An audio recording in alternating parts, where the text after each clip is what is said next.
Hi, Earth Kids! We all love being outside in the fresh air, right? Let's learn about how to grow plants from seeds. It's so much fun! First of all, we have to dig up some earth. This part is such good exercise. Seeds love fresh soil. It helps them grow big and strong. Hey, Zorvi! What a beautiful day!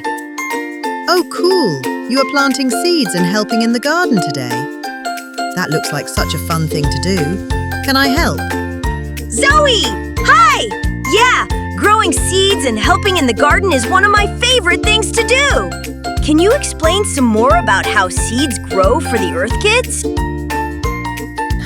Sure. Let's take a look, shall we? Okay. First, you need to dig a hole in the earth. Then you need to drop a seed or two into the hole. Make sure you cover the seeds with fresh soil and pat gently. And most importantly, make sure the seed has some water. Then watch it grow. It's so satisfying. Thanks, Zoe! Look at this tomato I've grown! It's so big and juicy! Helping in the garden and learning how to grow seeds has been awesome! Go and try for yourselves, Earth Kids! Mission complete!